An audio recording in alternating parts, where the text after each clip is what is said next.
માણસો સરકારથી નથી સુધરવાના, અહીંયા મનમાં થવું જોઈએ.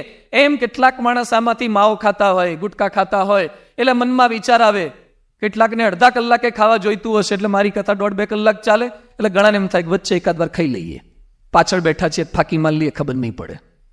ત્યાં વિચારો ના ના કથામાં બેઠા આવું ન થાય, એટલે ફરતી પાછું હાથ ખિસ્સામાં જ બહાર કાઢી લે. ત્યાં થોડીક વાર થઈ, હવે કથા જ છે, હવે સાંભળીએ છીએ જ ને, ભેગું ખાવામાં શું તકલીફ છે? ફરતી પાછું મન સંઘર્ષ કરાવડાવે. આવું મન સતત આપણું સંઘર્ષ કર્યા કરે છે. એની વચ્ચે મારા તમારા મનની અંદર એક વિચાર આવી જાય કે રામ રાજી થાય એવું જ મારાથી થાય, કુરાજી થાય એવું ના કરાય. અહીંયા બેઠેલા પ્રત્યેક હિન્દુના મનમાં આ જો ભાવના આવી જાય તો રામને કલંક લાગે, કૃષ્ણને કલંક લાગે, સ્વામિનારાયણને કલંક લાગે, આપણા ભગવાન અને આપણા વારસાને કલંક લાગે, એવું આપણાથી એક કામ ન થાય. આ વિવેક શીખાય રામાયણ દ્વારા, એ સ્કૂલો કોલેજો દ્વારા નહીં. એટલે આનું નામ શિક્ષા સત્ર છે. સત્સંગ વગર આ વિવેક, સત્સંગ વગર આ એજ્યુકેશન એ પામી શકતા નથી. એવા એજ્યુકેશનને પામવાનો થોડોક પ્રયત્ન આપણે કરશું. એટલે પહેલો મુદ્દો છે શબ્દ સત્ર, બીજું છે શિક્ષણ સત્ર, ત્રીજું આપણી આ 5 દિવસની પારાયણ એ શોભા સત્ર છે. શોભા ઇટ મીન્સ બ્યુટી. અહીંયા બેઠેલા પ્રત્યેક માણસને શોભાયમાન થવું છે, સારા દેખાવું છે. સારા બનવામાં લોકોને રસ નથી, સારા દેખાવામાં જાજો રસ છે. આપણા સૌ કોઈનો પ્રયત્ન સારા દેખાવામાં જ હોય છે. જાત જાતની હેરસ્ટાઈલ, દાઢી કરાવે જાત જાતની. અમારે ગઈ વખતે મેં મોરબી પારાયણ કરીને એક વાળંદભાઈ પેલી પારાયણમાં આવતા હતા, એને દુકાન છે હેર સલૂનની. મને કે સ્વામી કોણ દાઢીનો શું ભાવ ચાલતો હશે? કીધું અમારે તો મહિને એકવાર કરવાની હોય, મને કંઈ ખબર નથી, એ પેલા મફતમાં કરી જાય છે. મને કે તોય અમારે શું ભાવ ચાલતો હશે? કીધું હશે 20-25 રૂપિયા. મને કે શું વાત કરો છો, આટલી સસ્તી હોતી હશે? એ કે હું મારા ત્યાં વાળની દાઢી 1500 કરું છું. 1500 ભાવ, દાઢીના 50 રૂપિયાની દાઢી અમુક વાર અમુક આમાં બેઠેલા કેટલાક કરાવતા હશે. બધું આપણે દાઢીમાં શું? એ કે સાદી દાઢી, સ્પેશિયલ દાઢી, ડિલક્સ દાઢી. મેં કહ્યું ડિલક્સમાં હાવ કાઢી નાખે, તે મહિના સુધી નીકળે નહીં. ડિલક્સ દાઢીઓ કરાવે, સ્પેશિયલ દાઢી કરાવે, દરેકને સારા દેખાવું છે. ફેશિયલ કરાવો ને જાત જાતનું કરાવો ને બધો જ પ્રયત્ન 1000 રૂપિયાનો ખર્ચો કરે. બોલો વરસાદ નહીં પડે, નથી પડ્યો, આપણે આ વખતે ધારો કે ઓછો પડ્યો, રિસેશન આવે, મંદી જેવું લાગે. આમ ધર્મના કાર્ય કરવામાં બધાને મંદી લાગે, પણ સૌંદર્ય પ્રસાધનના કોઈ સાધનમાં ક્યારેય મંદી નડતી નથી. ક્યાંય એમાં ખર્ચા, ચહેરાને શણગારવામાં, કપડામાં, એમાં ક્યાંય તમને મંદી કે જલસામાં મંદી નહીં દેખાય. દરેક માણસ પ્રયત્ન કરે, રૂપવાન થવું છે, વાળમાં એટલી સ્ટાઇલ, શેમ્પૂમાં એટલી સ્ટાઇલ, કપડા, સર્જરી કરાવે સારા દેખાવા માટે. ભાઈ બાળમંડળ, માઇકલ જેક્સનને ઓળખો છો? શું થાય તમારે? હા, તોય ઓળખો છો. માઇકલ જેક્સન ડાન્સર હતા, મ્યુઝિશિયન હતા, સારા સિંગર હતા. માઇકલ જેક્સન કરોડપતિ, અબજોપતિ હતો, ગોરો લાગતો હતો. એ ગોરો નહોતો, બેઝિકલી હી વોઝ નિગ્રો, કાળિયો હતો. 17 વખત પ્લાસ્ટિક સર્જરી કરાવી હતી. 17 વખત પ્લાસ્ટિક સર્જરી કરી અને ધોળા બન્યા હતા. સર્જરી કરાવો, કાળામાંથી ધોળા થાઓ, અને ડાઘ પડી ગયા હોય ધોળા, તેને પાછા રખા કરો. પ્રયત્ન સતત માણસો આ કરે છે. ઘરની શોભા વધારવાનો પ્રયત્ન કરીએ, ઘરમાં તોરણ લગાવો, હિંચકો ગોઠવો, સિરીઝ લગાવો, ડેકોરેશન કરો, ડિસ્ટેમ્બર કે પેલું ઓઇલ પેન્ટ કે જાત જાતના કરો. બાહ્ય શોભા ગમે તેટલી થશે, પણ જ્યાં સુધી આંતરિક શોભા નહીં થાય ત્યાં સુધી શાંતિ નહીં થાય.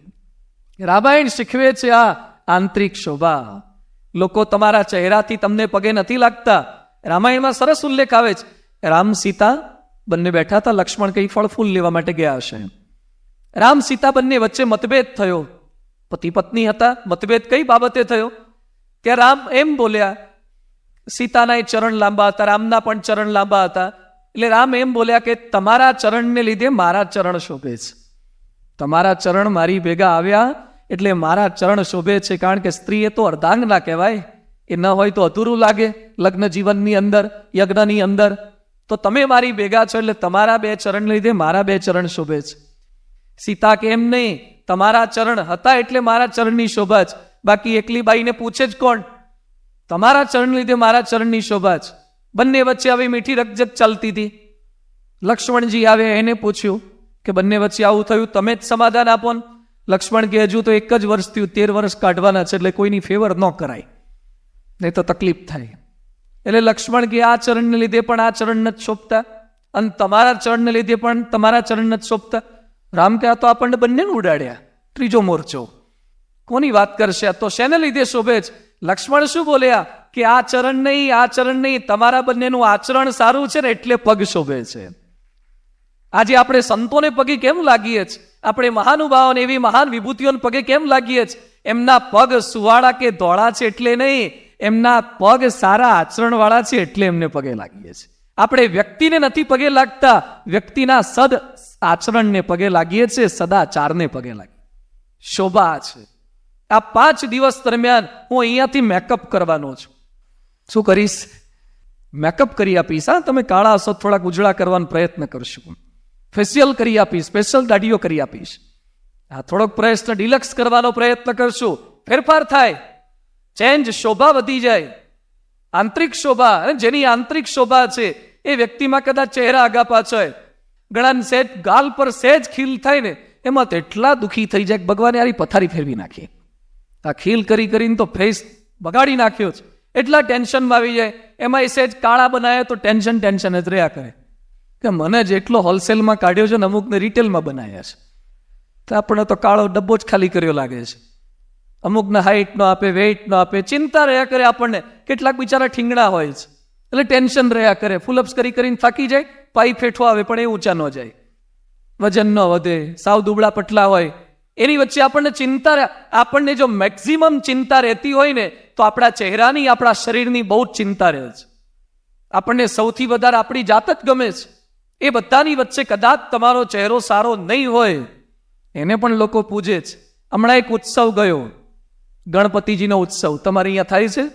મૂર્તિઓ પધરાઈ હશે. આખા ભારતમાં મેક્સિમમ મૂર્તિઓ ગણપતિની પધરાવે છે.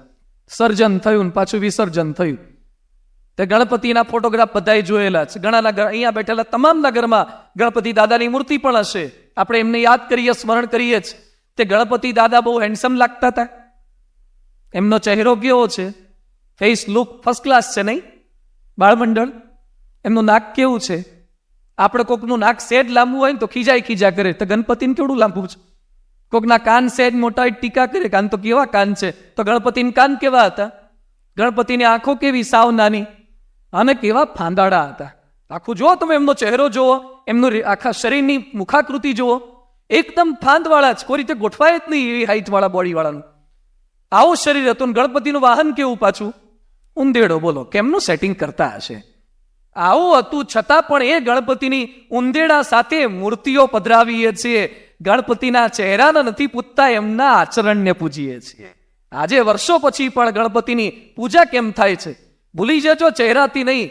ગણપતિ પણ એવા, હનુમાનજી પણ એવા. હનુમાન દાદાનો ફોટો કેવો છે? નહીં, બાળકો કેટલાક હનુમાનની એક્ટિંગ કરતા હોય, હોઠ બંને બંધ કરી દે, હોઠ ફૂલાવે, અંદરથી ગાલ ફૂલાવે, તારે હનુમાન જેવા લાગે.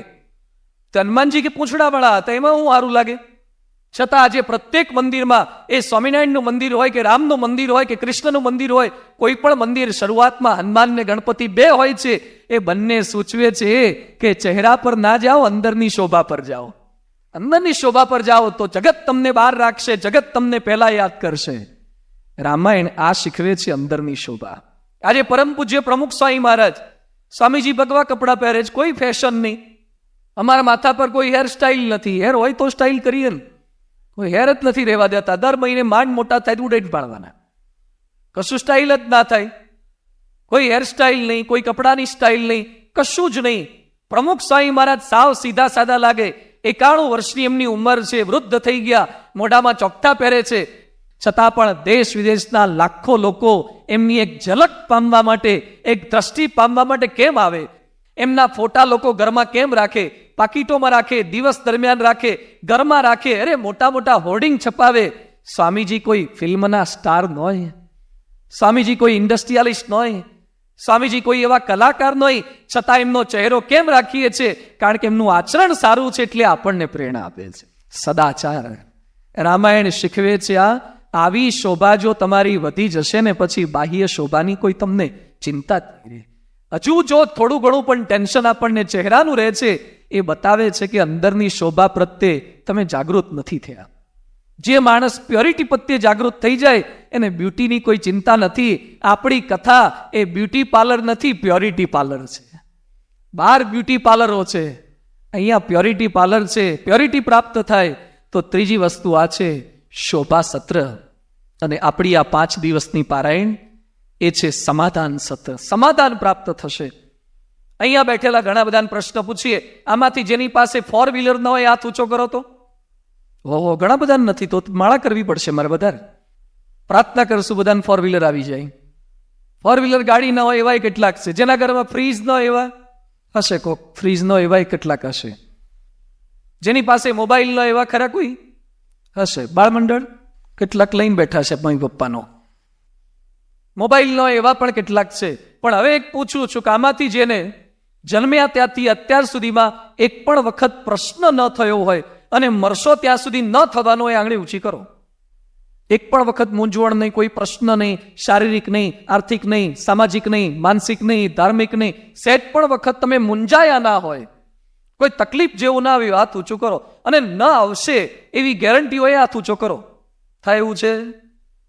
એટલે યુવરાજને ક્યાં ખબર હતી કેન્સર થવાનું છે?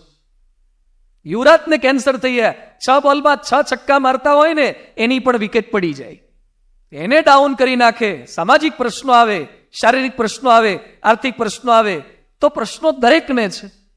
આપણી આ 5 દિવસની પારાયણમાં તમને ઉદ્ભવતા, આપણને ઉદ્ભવતા પ્રત્યેક પ્રશ્નોના સમાધાનો પ્રાપ્ત થશે. અરે રામાયણમાં સમાધાન તો શેમાં મળે? કોર્ટ કચેરીમાં મળે. કોર્ટ કચેરીમાં ન જવું પડે એના માટે જ ધર્મગ્રંથો છે. એટલા જ સરદાર વલ્લભભાઈ પટેલ બોલતા કે ભારતના બધા જ લોકો શિક્ષાપતિના 212 શ્લોકોને અનુસરે ને તો ભારત દેશમાં કોર્ટ કાયદો કચેરીની જરૂરત ના પડે. આપણે આપણા ધર્મગ્રંથોનું પાલન નથી કરતા એટલે જ કોર્ટ કાયદો કચેરી પાસે આપણે બહુ જરૂર પડે છે. વકીલો પાસે એટલે જ જવું પડે છે. આ ધર્મગ્રંથોમાં સમાધાન છે. તમને એમ લાગે સ્વામી રામાયણમાં સમાધાન? એકવાર બોમ્બે જેવા એક રેલવે સ્ટેશન ઉપર એક નવયુવાન તાજો લગ્ન કરેલો એની પત્ની સાથે જતો હશે. એમાં બાંકડા પર બેઠા, ટ્રેન આવવાની થોડીક વાર હતી, બાજુમાં એક દાદા બેઠા હતા ગરબાળા સાથે, ડોસીમાન બંને જણા, 65-70 વર્ષના. તે દાદા દાદી બેઠા બેઠા રામાયણ વાંચતા હતા. તુલસીદાસનું રામાયણ ને વાલ્મીકીનું રામાયણ બેઠા બેઠા ટાઈમ હતો તો રિફર કરતા. ધર્મગ્રંથો વાંચતા પેલા લોકો.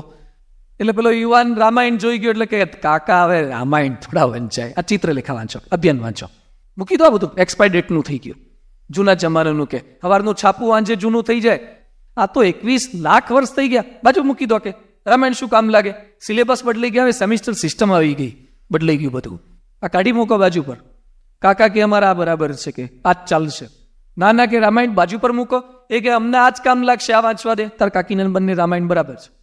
ટ્રેન આવી, અને બોમ્બેની ટ્રેન તમે જોઈ છે ને, પેલી મેમો ટ્રેન આવે ઇન્ટરસિટી, ઘઉંની કોઠીમાં જ દાણા જેમ ખાલી થાય ને એમ માણસો ખાલી થતા હોય છે. અને નીચેથી પેલું ખોલે ને, અને ઢગલા બંધ દાણા નીકળે ને એમ માણસો નીકળે. આપણને લાગે ખાલી આવે, એમાં જે એક ખાલી જ નથી આવતી, એટલી ભરેલી. એમાં કાકા કાકી અંદર ચડેલા હતા ને પેલો યુવાન ચડ્યો અને પરસે રેપજેટ થઈ ગયો. કાકાએ પૂછ્યું, બેટા કેમ પરસેવો થયો? કાકા, ગજબ થઈ ગઈ. શું ગજબ થઈ? એ કે ટ્રેન ઉપડી ગઈ, પ્લેટફોર્મ પૂરું થઈ ગયું, સ્પીડ પકડી દીધી, મારી ઘરવાળી નીચે રહી ગઈ. કાકા કે દીકરા એટલે કહેતો તો રામાયણ વાંચવું જોઈએ. અરે રામાયણ ને ઘરવાળી નીચે રહી ગઈ એને શું લેવા દેવા?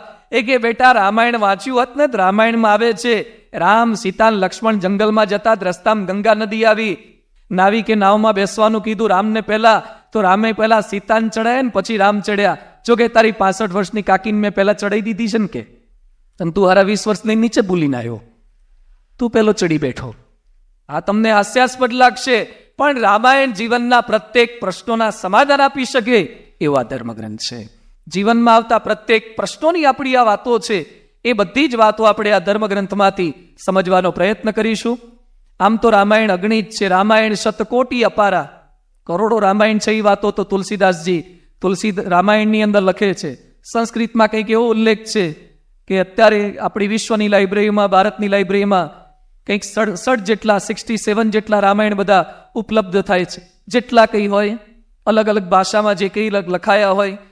ગુજરાતી ભાષામાં સૌ પહેલા 16મી સદીમાં બાલણ કવિએ રામાયણ લખ્યું. એના પુત્ર ઉદ્ધવે પણ 17મી સદીમાં રામાયણ રચ્યું. કેટલાકે ગિરધરકૃત રામાયણ ક્યાંક વાંચ્યું હશે. આ બધી રામાયણની વાતો ગુજરાતીમાં, હિન્દીમાં, સંસ્કૃતમાં, ઇંગ્લિશમાં, અલગ અલગ ભાષાઓમાં રામાયણ રચાયા છે. પણ એ રામાયણનો સાર શું? આમ તો રામાયણ બધું બહુ લાંબુ સ્ટોરી જેવું કાંઈ નથી. એક કવિએ બહુ સુંદર વાત કરી છે કે રામાયણ છે શું? વર્ષો પહેલા રામ જન્મ્યા, જંગલમાં ગયા, મૃગલાને માર્યું, પછી પાછા આવ્યા, સીતાજી સાથે લગ્ન થયા, ફરતી પાછા જંગલમાં ગયા, જંગલની અંદર મૃગનું હરણ થયું, સીતાજીનું હરણ થયું, જટાયુનું મરણ થયું, સુગ્રીવ સાથે ફ્રેન્ડશિપ થઈ, વાલીને મારી નાખ્યો, હનુમાનજી સાથે મૈત્રી થઈ, વાંદરાન બધા ભેગા થઈને દરિયા પર પુલ બાંધ્યો, રાવણને ઉડાડ્યો, પછી લંકાપુરીને દહન કરીને ફરતી પાછા આ બાજુ આવ્યા, રામ સીતા ભરત ને લક્ષ્મણ શત્રુઘ્ન બધા ખાધું પીધું લેર કરીને રામાયણ પૂરી થઈ ગઈ. આવતીકાલથી ન આવતા. તે રામાયણમાં નવું આવવાનું શું? રામાયણની આટલી સ્ટોરી છે. હું તમને એમ કહું કે રામને છે ને 2 ધર્મપત્ની હતા. તો કેટલાક કથા પછી મને મળવા આવે કે સ્વામી આવી ખોટી ખોટી વાતો અમરેલી નહીં કરવાની, એક જ હતા. રામાયણમાં સેટ પણ ગપ્પા મરાય એવું છે સ્ટોરી બાબતે. એ રિયલ સ્ટોરી છે. રામાનંદ સાગરે ફિલ્મમાં બનાવી દીધી છે. તમને બધાને ખબર છે રામાયણમાં કંઈક ભેળસેળ થાય એવું નથી. સ્ટોરી સાવ નાની છે, છતાં 5-5 દિવસ સુધી સ્ટોરીને કરવાની શું? અને પાછું જાણો છો તો એ બધા અહીંયા બેઠેલા બધાને આખું જ રામાયણ લગભગ ખબર છે. રામના જન્મથી મૃત્યુ સુધી હું નવી વાત શું કરી શકવાનો છું? જાણવું, માનવું અને અનુસરવું એ બહુ જ અલગ વસ્તુ છે. જાણીએ તો ઘણું બધું આપણે છીએ. ભાઈ બાળમંડળ સ્વિમિંગમાં શું કરવાનું હોય? તરીએ એમાં તરવામાં શું કરવાનું હોય? નાવાનું તો હોય, પણ તરતી વખતે કંઈ કરવાનું હોય કે નહીં? પગ હલાવવાના, ખાલી પગ કે હાથ પણ હલાવવાના. હવે હું તમને કરીને બતાવું, તમે એક્ઝેક્ટ કહેજો બરાબર છે કે નહીં. સ્વિમિંગ તમારે કરવું હોય ને તરવું હોય તો સ્વિમિંગ પુલમાં કે તળાવમાં કે સરોવરમાં ક્યાંક કૂવામાં જવું પડે. પછી સ્વિમિંગ કોસ્ચ્યુમ મળે તે પહેરો, નહીં તો લેંગો પહેરી નહીં ચાલે. અંદર પડવાનું, પડ્યા પછી હાથ આમાં હલાવવાના, બરાબર? એક હાથ આમ, પછી પાટલા પગ હલાવવાના. કદાચ કેટલાક લોકો હાથ સ્થિર રાખે ને ખાલી પગ હલાવે, કેટલાક પગ સ્થિર રાખે ને હાથ હલાવે, અને પછી માથું થોડીક વાર આમ કરો ને થોડીક વાર આમ કરો, બરાબર? અને મોઢામાં પાણી ભરાય, પિચકારીઓ માર્યા કરવાની. આટલું તમે આમ કરો તો ધીમે ધીમે તમે લેન્થ મારી શકો, બ્રેથ મારી શકો. આટલું તમે બરાબર છે ને ભાઈ? અહીંયા બેઠેલા બધા સ્વિમિંગ ફાઈ ગયું તો જાઓ પડો દરિયામાં જઈને. સ્વિમિંગમાં બીજું હોય છે શું કરવાનું? કંઈ નથી આના સિવાયનું. જાણવું ને પડવું એ અલગ છે કે નહીં? સ્વિમિંગ એમ તો બધા જ જાણે છે. રોટલીમાં કરવાનું શું હોય? લોટ લેવાનો, રોટલી બનાવતા પહેલા લોટ લેવાનો, પછી તેલ નાખવાનું, પછી પાણી નાખવાનું, પછી બાંધવાનું, પછી વણવાનું, પછી વચ્ચે પાણી નાખવું પડતું. તાર મમ્મીને એવું કરવું પડતું લાગે છે. વચ્ચે પાણી નાખવાનું, પછી ઉપર લોટ થોડોક નાખો, પછી તાવડીમાં નાખવાનું, પછી ફૂલાવાની તાવડી લઈને. વાહ, અમરેલી વાળા એક્સપર્ટ છે યાર બાળકો તો. વાહ ભાઈ, ઘી બી ચોપડો છો, તેલ લગાવો છો. હવે સહેલું છે ને, તો આવતીકાલે જઈને રોટલી તમે બનાવજો. એ નહીં કે ખાતા ફાવે. અલા, થિયરી તો ગામ આખાને ખબર પડે છે કે જીવન કેમ જીવાય, પણ જીવતા નથી ફાવતું. થિયરી તો ખબર જ છે ને. થિયરી બધાને ખબર છે ખોટું ના બોલાય, પણ એક દિવસ સંકલ્પ કરો ખોટું બોલ્યા વગર પસાર કરવાનો. થિયરી તો બધાને ખબર છે ગુટકા ના ખવાય, પણ ગુટકા ખાતા હોય બંધ કરવાનું પ્રેક્ટિકલ પ્રયત્ન તો કરો. રામ થઈ ગયા તો મને તમને બધાને ખબર છે. રામ જે જીવન જીવી ગયા એ બધી ખબર છે, પણ એવું થોડું જીવીને બતાવો. આ 5 દિવસની રામાયણની પારાયણની અંદર આપણો પ્રયત્ન રામ શું કરી ગયા એ જાણવાનો નથી. રામ જે કરી ગયા એવું આપણે કરતા થઈએ, કરવા માટે પારાયણ છે. પારાયણ એના માટે જ, એના માટે આ સમય છે. પારાયણ ખાલી જાણવા માટે પારાયણ ન હોય, એવો પ્રયત્ન આપણે સૌ કોઈ કરશું. બહુ સરળ અને સહજ આપણો આ ધર્મગ્રંથ છે. એ ગ્રંથની વાતોને 5 દિવસ દરમિયાન શીખવાનો પ્રયત્ન કરીએ. આમ તો અઘરું એ છે, કારણ કે બહુ લાંબી વાતો છે. રામાયણની પારાયણ મહિનાઓ સુધી કરીએ તો પણ મેટર ખૂટે એવું નથી. અને એમાં 5 દિવસમાં મારે તમને બધાને વાત પીરસવાની છે. 5 જ દિવસમાં પાછા જ કથા આપણી ચાલુ થાય 9:45-10 વાગે, કારણ કે બધા પરવારીને આવે. એમાંય પાછું 11 વાગે તમારે સુવાનો ટાઈમ થઈ જાય. કેટલા વાગે થાય છે? કેટલા વાગે સુવાનું હોય છે? બોલો તો એટલે મને કાલથી ખબર પડે. 12 બોલે છે, બાળમંડળ 12 બોલે છે. ના વાંધો નહીં, જ્યારે બોલશે નહીં, કારણ કે નહીં તો પકડાઈ જાઓ. પણ વાંધો નહીં, સુવાનો ટાઈમ એટલે પારાયણ તો પાછી પૂરી કરવી પડે. એની વચ્ચે આટલા ઓછા સમયગાળામાં રામના જીવનને સમજવાનો આપણે કંઈક પ્રયાસ કરવાનો, શોર્ટ એન્ડ સ્વીટમાં કંઈક પ્રયાસ કરીશું. રામનું જીવન જોતા જોતા આપણો આચાર કેવો બનાવવાનો એની વાતોને આપણે શીખવાનો પ્રયત્ન કરીએ. આ કથા વાર્તા ફરીથી પુનરાવર્તન કરાવું છું. એ મહિમાની દ્રષ્ટિથી જોવાનો પ્રયત્ન કરીએ. જ્યાં છીએ ત્યાંથી કંઈક આગળ વધવાનો પ્રયાસ કરીશું તો વાતો આપણને સુદૃઢ થશે. એની થોડીક શરૂઆત જે આપણે કરીએ છીએ. રામ ભગવાન જે કુટુંબમાં જન્મ્યા હતા એ પરિવાર કેવો હતો? કવિ કાલિદાસ લખે છે, સોમ જન્મ શુદ્ધાનામ મા ફલોદય કર્મણામ આ સમુદ્ર ક્ષિતિશાનામ અનાકરથ વર્તમનામ શૈશવે અભ્યસ્ત વિદ્યાનામ યૌવને વિષયીષીણામ વાર્ધકે મુનિ વૃત્તિનામ યોગેને તનુ ત્યજામ યોગેને અંતે તનુ ત્યજામ. રામ જે કુટુંબમાં જન્મ્યા હતા એ રઘુકુળના રાજાઓની થોડીક વાત પહેલા શરૂઆતની અંદર રામાયણના ધર્મગ્રંથોમાં કરવામાં આવી છે. કેવા રાજાઓ હતા? આ જન્મ શુદ્ધ હતા, પુરુષાર્થ સખત કરતા હતા, શૈશવી અભ્યસ્ત વિદ્યાનામ બાળપણની અંદર વિદ્યાભ્યાસ કરતા હતા. બાળપણની અંદર ભણાય જ 25 વર્ષ સુધીનો આપણો બ્રહ્મચર્યાશ્રમ છે, આપણા ધર્મગ્રંથોમાં લખ્યું છે. પણ મોટા ભાગના ટેન્શન મા બાપને 25 વર્ષ સુધીનાનું જ છે. મોટું ટેન્શન આ પોતાના દીકરા દીકરી જે ભણે છે ને એનું ટેન્શન રહ્યા કરે છે. શૈશવે અભ્યસ્ત વિદ્યાનામ આ અભ્યાસ કરવાની ઉંમર છે. આપણા શાસ્ત્રોમાં આ લખ્યું છે. એની સામે અત્યારે કઈ ડિરેક્શનમાં જાય છે? બિહારની અંદર એક સ્કૂલમાં 8મા ધોરણમાં ભણતી એક છોકરીએ બાલકીને જન્મ આપ્યો. 8મા ધોરણમાં ભણતી સ્કૂલની છોકરી બાલિકાને જન્મ આપે, આ ભારત દેશની પ્રગતિ છે? આ રામાયણના કયા સિદ્ધાંતોને સાથે રાખીને ચાલી રહ્યા છે? એની વચ્ચે લખે છે કે વિદ્યાભ્યાસ એ જ આપણું લક્ષ્ય હોવું જોઈએ આ અવસ્થાની અંદર. બીજું કહે છે યૌવને વિષય ઈશીણામ, જ્યારે ગૃહસ્થાશ્રમનો પ્રારંભ થાય ત્યારે તમે સંસાર વ્યવહારની અંદર પડો. વાર્ધકે મુનિ વૃત્તિનામ, તમે 50 થી ઉપરના થઈ જાઓ 51. શું કહે છે? વનમાં જવાનું. શેના માટે? ડાબરા ઉત્સવ કરીને પાછા આવી જવાનું. એમ નહીં, વન જેવું નિવૃત્તિ લેવાની થોડીક વાત કરે છે, પણ ફરતી પાછા રિટાયરમેન્ટ, પાર્ટ ટાઈમ ને ઓવર ટાઈમ ને એક્સ્ટ્રા ટાઈમ કેટલું કરીએ છે, પણ એ વાત આપણને કરે છે. યોગેન અંતે તનુ ત્યજામ, યોગથી તનુનો ત્યાગ કરી શકે એવા પરિવારમાં રામ ભગવાનના પિતાશ્રી દશરથનો જન્મ થયેલો હતો. દશરથ રાજા કેવા હતા એનું થોડુંક વર્ણન શરૂઆતમાં આવે છે. શાસક હતા, એ સમયના શાસક કેવા હતા એનું વર્ણન કરતા લખે છે ધર્મ ધુરંધર ગુણનિધિ જ્ઞાની. રાજાઓએ ધર્મ ધુરંધર હતા, ધર્મને ધારણ કરનારા હતા, ગુણનિધિ હતા. આજકાલ ઇલેક્શન આવે છે, હવે રાજાઓ કેવા થાય? ગુણનિધિ. ગુણનિધિ નહીં, ધનનિધિ. ધનનિધિ હોય એ રાજા બની શકે, એને ટિકિટ પ્રાપ્ત થઈ શકે. એ બધાની વચ્ચે ગુણનિધિ હોય, જે ધર્મ ધુરંધર હોય, જે જ્ઞાની હોય, આ લોકો શાસક બનતા હતા, સમગ્ર રાજ્ય સંભાળતા. હૃદય ભક્તિ મતિ સારંગપાની, જેના જીવનમાં ભક્તિ હોય એવા એ બધા શાસક હતા. એમને 3 પત્ની હતા. રામાયણમાં લખે છે કૌશલ્યા, સુમિત્રા અને કૈકેયી એ દશરથ રાજાના 3 ધર્મપત્ની હતા. એમનું મંત્રીમંડળ પણ બહુ સુંદર હતું. અલગ અલગ મંત્રીઓની રચના કરેલી. ખાણ ખનીજ વિભાગ સંભાળનારા, એજ્યુકેશન સંભાળનારા, અલગ અલગ ડિપાર્ટમેન્ટ જે સમય હશે. એમાં એક અલગ ડિપાર્ટમેન્ટ હતો ધાર્મિક ડિપાર્ટમેન્ટ, જેને રાજર્ષિ કહેવામાં આવતા હતા. ધર્મનો ડિપાર્ટમેન્ટ એ રાજર્ષિ હતા, વશિષ્ઠ ઋષિ. વશિષ્ઠ મુનિ જેમ કે એમ રાજા શાસન કરતા હતા. તમ ધર્માટ દંડોસી, રાજદંડની ઉપર પણ ધર્મદંડ હતો. દશરથ રહેતા હતા રાજ્યની અંદર, વશિષ્ઠ તો બહાર રહેતા હતા, પણ રાજ્ય કઈ રીતે ચલાવવું એ ઋષિ મુનિઓ શીખવાડતા હતા. કૃષ્ણને દ્વારિકા કેમ ચલાવી એ સાંદીપની શીખવાડતા હતા. શિવાજીને છત્રપતિ બનાવવાની પ્રેરણા એ સમર્થ સ્વામી રામદાસ આપતા હતા. વિવેકાનંદનું નિર્માણ કરનારે રામકૃષ્ણ પરમહંસ હતા. ત્વમ ધર્માટ દંડોસી, રાજદંડની ઉપર ધર્મદંડ હોવો જોઈએ. ધર્મ તમને પ્રેરણા આપે છે કે કઈ ડિરેક્શનની અંદર જવું જોઈએ. આજે ધર્મની ઉપર રાજ્ય રહેવાનો પ્રયત્ન કરે છે.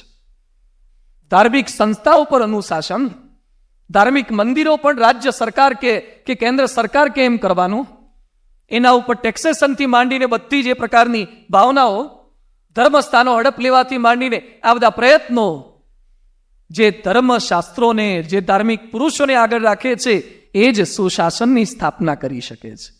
ધર્મની બીક એક આપણા મનની અંદર હોવું જોઈએ તો કંઈ સારું કરી શકીએ. દશરથ હતા બુદ્ધિશાળી, પણ હંમેશા ગુરુને પૂછીને કામ કરતા હતા. આપણને પણ રામાયણ પ્રેરણા એ આપે છે. આપણે ગમે તેટલા જ્ઞાની હોઈએ, બુદ્ધિશાળી હોઈએ, પણ એક વ્યક્તિ એવી રાખવી કે જે આપણા કાન પકડી શકે. એક વ્યક્તિ એવી રાખો કે ક્યારેક તમારાથી કંઈક ખોટો નિર્ણય લેવાય, ક્યારેક તમે મૂંઝવણમાં મુકાઓ, ત્યારે તમારા કાનમાં કંઈક સાચી વાતે મૂકી શકે ને એની વાતનો તમે સ્વીકાર કરી શકો. એક વ્યક્તિ એવી રાખો. ગમે તે વ્યક્તિના જીવનમાં નાની મોટી ભૂલ થઈ શકે છે. દશરથના જીવનની અંદર વશિષ્ઠ ઋષિ એના માર્ગદર્શક હતા. દશરથને એક તકલીફ, અરે દશરથને શેની તકલીફ? 3 પત્ની. અયોધ્યાના રાજા. અયોધ્યા કેટલું સુંદર નામ છે, સૂચક નામ. ન યુદ્ધ્યા ઇતિ અયોધ્યા, જેને કોઈ જીતી ન શકે એવી અયોધ્યા હતી જેના પર કોઈ વિજય પ્રાપ્ત ના કરી શકે. દશરથ આવા હતા. એ દશરથને શું તકલીફ હતી? તુલસીદાસજી લખે છે, દશરથને બધું જ હતું પણ એક દુઃખ હતું. માણસ માત્રની 3 પ્રકારની ઈચ્છા રહે છે. એક લોકેશણા, બીજી વિત્તેષણા અને ત્રીજી પુત્રેષણા. એક નામનાની ઈચ્છા, બીજી કામનાની ઈચ્છા, ત્રીજી આ પુત્રની ઈચ્છા. દશરથને 2 ઈચ્છાઓ પૂર્ણ થઈ ગયેલી હતી, પરંતુ સંતાનનું સુખ નહોતું. એ સંતાનની પ્રાપ્તિ માટે ગુરુજીના આશ્રમમાં જાય છે, ગુરુજીને આશીર્વાદ આપે છે અને ગુરુના આશીર્વાદથી એમને પુત્ર રત્નની એ પ્રાપ્તિ થવાની છે. ગુરુના આશીર્વાદ જીવનની અંદર ક્ષણે ક્ષણે ડગલે પગલે નાના મોટા પ્રશ્નો આવે, એની વચ્ચે કોઈક એવા માર્ગદર્શક, કોઈક એવા ગાઈડ જે આપણને સતત દોરી શકે. હવે રામાયણની અંદર કથા આવે છે રામના પ્રાગટ્ય પર્વની, જેના આધારે રામચરિત માનસ રચાયું છે. એ રામ ભગવાનનું પ્રાગટ્ય કેવા સંજોગોમાં થયું, રામ જન્મ્યા પછી એ શું કાર્ય કરી ગયા છે. આ પૃથ્વી પર આવ્યા પછી રામ ભગવાનને થયે 21 લાખ વર્ષ થઈ ગયા, છતાં પણ આજે શેરીએ શેરીએ ગામો ગામ રામને ન ઓળખતા હોય એવા ભાગ્યે જ કોઈક રાવણ હશે, ભાગ્યે જ કોઈક હોઈ શકે રામને ન ઓળખે. આ ભારતની ભૂમિ પર જન્મેલો, આ હિન્દુસ્તાનમાં જન્મેલો ભાગ્યે જ કોઈ હિન્દુ હોઈ શકે કે જેને રામ પ્રત્યે અનુરાગ ન હોય, જેને રામ પ્રત્યે કંઈક કરી છૂટવાની ભાવના ન હોય. 21 લાખ વર્ષ થયેલા એ રામ હજુ પણ યાદ છે. મય બાળમંડળ, તમને પ્રશ્ન, આમાંથી જેને 7મી પેઢીએ તમારા દાદાનું નામ આવડતું હોય આંગળી ઊંચી કરો. પપ્પાનું નામ ખબર છે? એમના પપ્પાનું નામ, એમના પપ્પાનું નામ, એમના પપ્પાનું નામ, એમના પપ્પાનું નામ. પૂરું થઈ ગયું. હવે ફિરકીન દોરી પૂરી. કેમ? હવે 5મી પેઢીએ નામ નથી ખબર, અને રામ તો 21 લાખ વર્ષ પહેલા થઈ ગયા, છતાં પણ એમના બધા નામને આપણને ખબર છે. કેમ? એવું જીવન જીવી ગયા, એવું કંઈક કરીને જઈએ ને કે 21 લાખ વર્ષ પછી પણ લોકો આપણને ભૂલે નહીં, બાકી તો ભૂલી જવાના. રામ એ શીખવાના જ. તો આપણી આ પારાયણની અંદર આપણે પ્રયાસ એ કરવાના છીએ, વિશેષ બધી વાતો રામ ભગવાનના પ્રાગટ્ય, રામના ચરિત્રોને આગામી દિવસોની અંદર પ્રયત્ન કરશું. પણ થોડીક વિનંતી અમરેલીના ભક્તજનોને આજે મારે થોડીક એ કરવાની છે. આ પારાયણ દરમિયાન અલગ અલગ પ્રકારના શ્રોતાઓની વાતો આવે છે. હું બોલું છું, આપ બધા સાંભળો છો. ઘણા બધા શ્રોતા છો, આપ બધા શ્રોતા છો. કેટલાક શ્રોતા હોય છે, કેટલાક શ્રોતા હોય છે. રામાયણની કથા સાંભળીએ આપણે. કથા સાંભળવા જાય, એકવાર એક કથાની અંદર કથાકાર કથા કરતા હતા, પછી પેલા કથા સાંભળવા માટે આવે, મોટી ઉંમરવાળા આવ્યા હોય, દાદા આઈને હોઈ જાય. દાદા આઈને સુઈ જાય, તરત જ થાંભલે હોઈ ગયા હોય. એટલે કથાકારને ગમે નહીં, આટલી સરસ વાતો થતી હોય, પેલા દાદા સુઈ જાય. એની બાજુમાં પેલો છોકરો બેઠો હતો, એ છોકરો હળી કરીને જગાડે, ફરતી પાછો જગાડાવું કરે. એટલે દાદા એને પછી કથાકાર પાસે, એટલે કથાકારે છોકરાને કીધું, ભાઈ દાદા હોઈ જાય છે, તારે જગાડવાના, હું તને રૂપિયો આપીશ. તે સારું. તો બીજા દિવસે દાદા જેવા હોઈ ગયા ને તો ગોદો મારે, ઉઠાડે, ગોદો પારીને ઉઠાડે. આવું 2-3 દિવસ સુધી ચાલ્યું. ફરતી પાછા દાદા હોઈ ગયા, પેલા કથાકારે ઈશારો કર્યો તો છોકરો ઉઠાડે જ નહીં. કથા પૂરી થયા પછી છોકરાને પૂછ્યું, દાદાને કેમ જગાડ્યા નહીં? એ કે દાદાએ કીધું ન ઉઠાડે 2 આપીશ, 2 હું તને આપીશ. બોલો, સુવા દે. આવા માણસ હોય પછી એનું પરિવર્તન કેમનું થાય? આપ બધા તો બહુ જાગ્રત શ્રોતા છો. અમરેલીની આ તો અમરવેલ્યા આવી પવિત્ર નગરી છે, સાંસ્કૃતિક નગરી છે. પણ આપણે જ ખાલી લાભ લઈએ જ નહીં. 2 પ્રકારના શ્રોતાઓનો ઉલ્લેખ આવે છે, એક કાગડા જેવા અને બીજા કૂતરા જેવા. ગ્રંથોમાં લખ્યું છે કે 2 પ્રકારનું ઓડિયન્સ હોય, શ્રોતા હોય, કાગડા જેવા અને કૂતરા જેવા. કૂતરું શું કરે? પોતાને જેટલું કંઈ ફૂડ મળે, રોટલી કે પીઝા કે કંઈ પણ વસ્તુ મળે એને, તો એ બધું પોતે ખાય, ખવાય એટલું પોતે ખાય, બાકીનું ખાડો કરીને અંદર દાટી દે. પછી એને જ્યારે જરૂરિયાત પડે ત્યારે માટી ખસેડી અને પોતે સાફ કરીને કૂતરું ખાય. બીજા કૂતરાને જણાવે જ નહીં મને આ મળ્યું છે. જ્યારે કાગડાને ખબર પડે કે અહીંયા રિસેપ્શન છે ને 12 સુધી નાખવાના છે, અથવા ભાત નાખ્યા છે કે અઠવાડ બાર નાખ્યો, તો કાગડો તરત જ કા કરી મૂકે, માસ ઈમેલ કરે, SMS કરે, બધાને ફોન કોલ્સ કરે. આખા કડવા પાટીદાર સમાજ, લેઉવા સમાજ, સિત્સરવાળા, ખોડલધામવાળા, લુવા લુવાણા, લેવું, બધા અલગ અલગ સમાજવાળા બધા કાગડાઓને કહી દે કે ભાઈ આવતીકાલે આ રિસેપ્શન છે અને અહીં આવવા જેવું છે. ખબર પડી તમને?